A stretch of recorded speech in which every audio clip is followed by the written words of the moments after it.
welcome to my channel. Today I am here with a continuation video, okay? This is actually going to be my pet peeves part. Am I in part 2 or 3? I don't know, but I have a lot of pet peeves, okay? So I did a pet peeve video a while back. In the video I said, let me know if you want another part. And y'all chimed in that you want another part, so here I am. I thought I would just chit chat about things that grind my gears while I try out a couple new products. Let's get started. I will link whatever I'm using down below. Now, in my last video, majority of them weren't really pet peeves that you relate to or that also grind your gears. But this time, I think you guys are gonna get me on a majority of these things. My first pet peeve is for the restaurateurs out there. Honest to goodness question. Why do your appetizers come in odd numbers when they are meant to be shareables? Well, Toni, I eat a whole appetizer to myself. That's not my point. I know they're shareables because they're under the shareables and starters section of your menu. Come to the front, come to the front. I need answers. So I order a starter of dumplings, wings, spring rolls, whatever it is that you offer, and it comes with 5 pieces. There are 2 of us. Why are you creating an awkward moment now where we have to do this back and forth dance? You take the last one. No, you take the last one. No, you take. Why not just make it evenly splittable? Okay. And I know what you're thinking, Toni, I go to the restaurant with 2 people. So there's 3 of us. Hello. 6 divided by 3 still works. 2 each. You want us to come to your establishment to enjoy ourselves. So why are you creating off jump an awkward, unenjoyable experience? Like, I don't want to sit there looking at one wing or one gyoza. Just stop being a cheap ass. Put one more wing or dumpling on the damn plate. This one is kind of a me thing. I'm sure it doesn't bother anybody else, but you know those salt and pepper shakers that people just pick up and you press a button and it goes zzzz, and then it has a blue LED on it for some reason. I don't know. Like, is this designed for people cooking in the dark? Why does it light up? Number 1. Number 2, do you guys know that those take 8 batteries each? Like each. 8 in the salt and 8 in the black pepper. It just seems a little unnecessary to avoid doing this or this.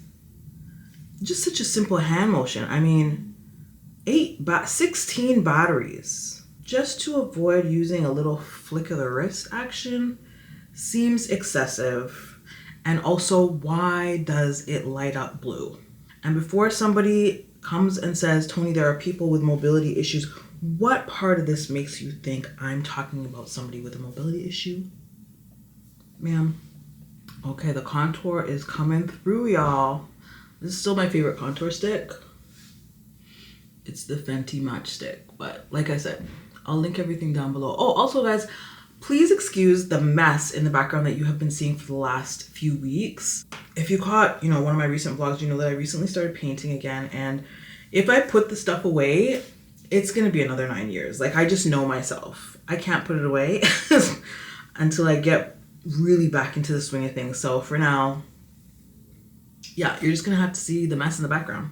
Okay, this next one, it might offend some of you because some of you be doing this, but it's when people ask questions that, you know what, it's more specific than that. Okay, so let's say I make a recipe, turkey meatballs or something, right?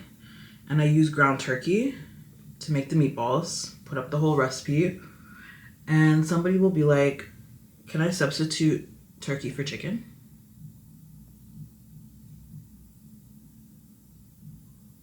Can you? You tell me, can you do that? Like, here's the thing. I made it with, you watched me make it with turkey. Is it just me? Okay, maybe it's just me, but that is an answer for you. That is a question for you. You tell me if you can make it with chicken. You've had chicken, you've had turkey, you know the difference in taste. And then what do you think my answer is going to be? Do you think I'm going to say no? No, you can't do that. Absolutely not. It's forbidden. Your kitchen will spontaneously combust.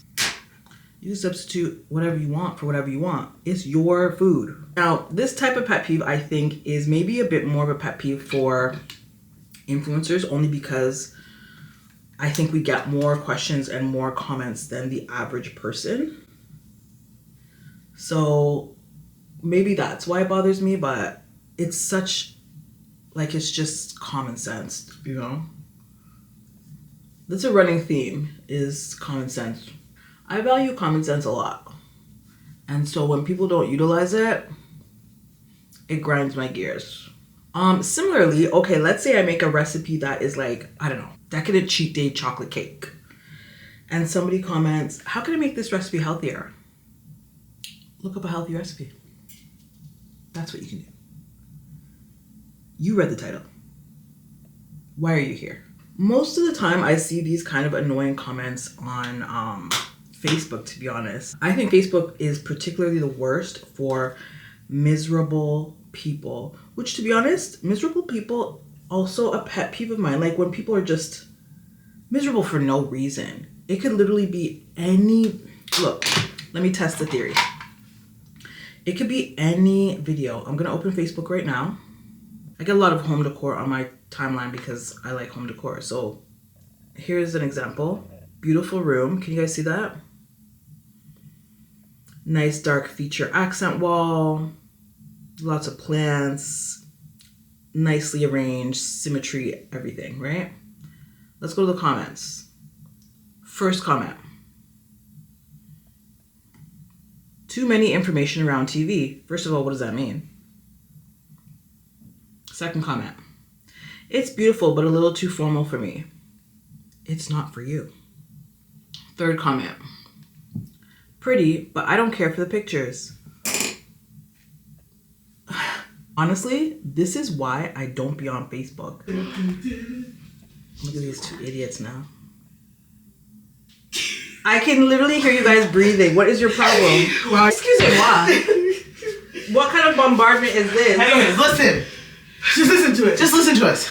Okay, since we're on the topic of pet peeves, these two roommates of mine, Keisha and Half, pet peeve. Okay, this next pet peeve, I haven't heard it happen often, but when I do hear it, I'm upset. The Dollar Tree changed their pricing to start at $1.25 instead of $1. They did not change their company name. It is not the $1.25 tree. And you know it's not the $1.25 tree. The company is called the Dollar Tree. The chain of stores is called the Dollar Tree. Their prices now start at $1.25 to accommodate inflation or greed. Doesn't matter. But the point is, can y'all stop calling it the $1.25 tree? Does that even sound right to you? Real talk. Okay, my next pet peeves all have to do with being child-free. So I'm very much enjoying being single by choice and child-free by choice. I date for fun, not to get into a relationship. And when I do venture out into the dating world, one thing that I'm pretty adamant about is matching with somebody who also matches my lifestyle, meaning not looking for anything serious, single and child-free. And that upsets the baby daddies. Okay, the baby daddies do not think that I should have standards. However, one question that I get a lot from women when they find that out about me is they often ask me, well, what if you meet somebody who wants kids? And that is hilarious to me because what if you meet somebody who doesn't want kids? Are you going to get rid of your children for them? You know what I mean? No. So what difference does it make? You find somebody else. There are billions of people in this world. Like, meeting one person who wants the opposite of what I want does not faze me. There are billions more, literally billions. Another comment that I get, being child-free, that is a pet peeve of mine, usually occurs when people see me interacting with my great nieces. I love being an auntie. It's my favorite role, one of my favorite roles, I should say. And I'm good at it. And I think that is reflected in my videos and in my interaction with my nieces and my great nieces. That doesn't override this comment. This comment that I get all the time, which is, Toni, you'd be such a good mom. I don't know, it feels like a backhanded compliment because what you're actually seeing me be real time is such a great aunt. And if that's what you are impressed by or in awe of, then you can just compliment that. Like, you can just be like, Toni, you're such a great aunt. You don't have to equate it to imaginary children that I will never have. I think that it would be the equivalent of me seeing a mother who got a sitter for the night and went out with her friends and had such an amazing time with her sisters and or friends while the kids were in care. And I say, if you didn't have kids, you'd be such a great friend. Like, I'm bringing up the kids for no reason. The kids are not there, right? The kids are not there. I see you interacting with your friends, with your sister or whatever. And instead of saying, you're doing amazing, sweetie, I say, it's too bad you have kids. You'd be an amazing sister otherwise. Like, I could just compliment what you're doing at the time. And that's how I feel like people could simply do with me. You see me being a great aunt, and you see my nieces and great nieces appreciate me being a great aunt, but all you can think of are these imaginary children that do not exist. And I've said this before as well, but you don't know that I'd be a good mom. You have no idea. But you do know that I am a great aunt. When it comes to being child-free, I feel like it's all about verbiage. The same way people will use the term start a family when what they actually mean is have children. As if to say child-free people were hatched. Like, you know what I mean?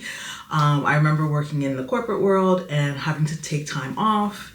And of course, inevitably somebody would ask to switch with me because they have it's Christmas, Toni, and I have a family. Like, how do you think I got here? I also have a family.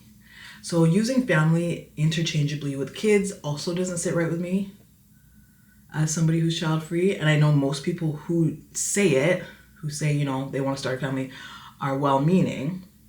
But that used to grind my gears in the corporate world where, you know, people with family want to take holidays off and they'd be like, well, Toni, you don't have family, so are you not looking at me? I literally look exactly like my parents, so yeah. Where do you think I came from? All right, guys, I think this is the final look. I'm rocking a very fluffy twist out and it looks amazing. My Lauryn Hill earrings are from ToniDaley.com and my Lauryn Hill tee.